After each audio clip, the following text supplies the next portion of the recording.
केदारनाथ मंदिर का शिवलिंग अन्य शिवलिंगों से अलग क्यों है? यह एक अद्भुत रहस्य है।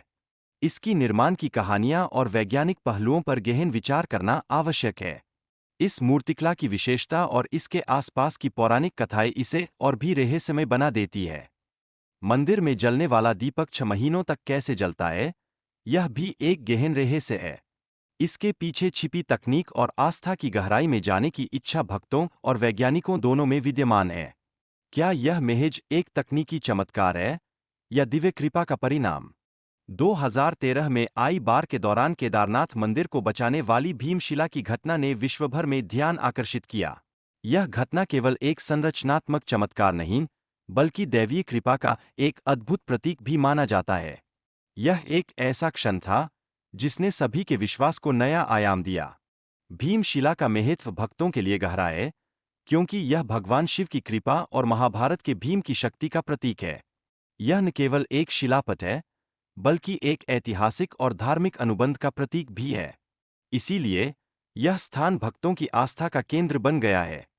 2013 की जल प्रलय में जब चारों ओर व्यापक तबाही मची थी, तब केदारनाथ मंदिर ने अपनी संरचना को बनाए रखा। यह घटना न केवल इसके स्थायित्व को दर्शाती है, बल्कि यह भी साबित करती है कि आस्था और साधना की ताकत कदाचित भौतिकी से भी अधिक प्रबल हो सकती है। यह मंदिर प्राचीन भारतीय कारीगरों की अद्वितीय प्रतिभा का प्रमाण है, जिन्होंने बिना गारे या सीमेंट के पत्थरों को जोड़ने में सफलता पाई। यह न केवल एक निर्माण कार्य है, बल्कि यह भारतीय औपनिवेशिक कारीगरी की उत्कृष्टता का प्रतीक भी है। युधिष्ठिर और पांडवों ने भगवान श्री कृष्ण से अपने पापों की चर्चा की और शिव की मदद की आवश्यकता महसूस की। इस संकट में भगवान कृष्ण का मार्गदर्शन अत्यंत महत्वपूर्ण था, जिसने उन्हें सही दिशा में आगे बढ़ाया। यह एक अध्याय है जहां भक्ति और मार्गदर्शन का अद्भुत समागम होता है। पांडवों ने भगवान शिव की खोज में अनेक स्थानों का दौरा किया, लेकिन सफलता का कोई संकेत नहीं मिला। अंततः हिमालय की ऊंचाई पर भगवान शिव ने उन्हें अपने दर्शन दिए। यह एक महाकालीन यात्रा थी, जिसने उन्हें आत्मिक संतोष और सच्ची भक्ति की गहराई का अनुभव कराया। जब भगवान शिव ने नंदी के रूप में पांडवों को पहचान लिया, तो उनकी भक्ति से प्रसन्न होकर उन्होंने दर्शन दिए। इस अद्भुत घटना ने न केवल भक्तों के हृदय में श्रद्धा के दीप जलाए, बल्कि इसके बाद केदारनाथ मंदिर के निर्माण का मार्ग भी प्रशस्त किया। आदि शंकराचार्य ने 8वीं शताब्दी में केदारनाथ मंदिर का पुनर्निर्माण करवाया, इसे एक प्रमुख तीर्थ स्थल के रूप में स्थापित करते हुए। उनका यह कार्य केवल धार्मिक पुनरुत्थान का प्रतीक है, बल्कि यह भारतीय संस्कृति और परंपरा के धरोहर का प्रतीक भी है। राजा भोज के शासन के दौरान केदारनाथ मंदिर के निर्माण का प्रमाण एक प्राचीन पत्थर के शिलालेख से मिलता है। यह शिलालेख केवल एक ऐतिहासिक दस्तावेज नहीं, बल्कि उस समय की धार्मिक आस्था और संस्कृति का जीवंत प्रमाण भी है। केदारनाथ मंदिर 400 वर्षों तक बर्फ में दबा रहा, फिर भी यह सुरक्षित रहा। यह भगवान शिव की कृपा या प्रकृति के चमत्कार का एक आश्चर्यजनक उदाहरण है, जो हमें यह सिखाता है कि सच्ची आस्था कभी नहीं मिटती। केदारनाथ मंदिर की दीवारों पर बर्फ के दबाव और हिम नदी की गतिविधियों के निशान पाए गए हैं। ये सभी दर्शाते हैं कि न केवल यह संरचना कितनी मजबूती से बनी है, बल्कि यह भी कि यह स्थान प्राकृतिक चुनौतियों का सामना करने में कितना सक्षम है। मंदिर का निर्माण इंटरलॉकिंग तकनीक से किया गया है, जिससे बिना सीमेंट के भी पत्थरों की मजबूती बनी रही।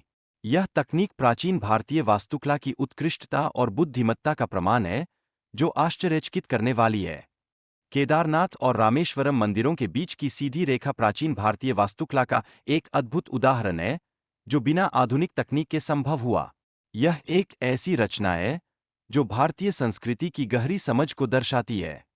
79 डिग्री देशांतर पर स्थित इन मंदिरों की अद्भुत वास्तुकला प्राचीन भारतीय ज्ञान का एक उत्कृष्ट उदाहरण है। यह दर्शाता है कि हमारे पूर्वजों ने विज्ञान और कला में कितनी दक्षता हासिल की थी। केदारनाथ मंदिर के कपाट बंद होने पर दीपक का जलता रहना एक अनसुलझा रहस्य है। यह भक्तों और वैज्ञानिकों के लिए निरंतर आश्चर्य का विषय बना हुआ है। यह दीपनाती केवल एक धार्मिक चिन्ह नहीं, बल्कि आस्था और विश्वास की अद्भुत अभिव्यक्ति है।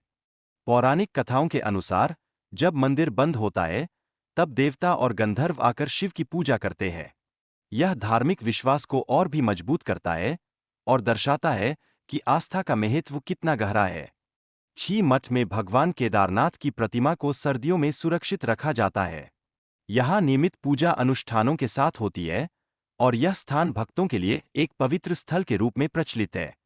केदारनाथ मंदिर की पूजा व्यवस्था बहुत पुरानी परंपराओं से जुड़ी हुई है। यहाँ के पुजारियों को रावल कहा जाता है और पूजा कन्नड़ भाषा में होती है। यह दर्शाता है कि इस स्थान की आस्था केवल एक धार्मिक अनुष्ठान से कहीं अधिक है। धार्मिक मान्यताओं के अनुसार केदारनाथ और बद्रीनाथ लुप्त हो जाएंगे। इसके बाद नए तीर्थ स्थलों का उद्गम होगा, जो भविष्य की भविष्यवाणी है। यह एक नई यात्रा की शुरुआत का प्रतीक है, जो हमें हमारे धार्मिक आधारों से जोड़े रखता है।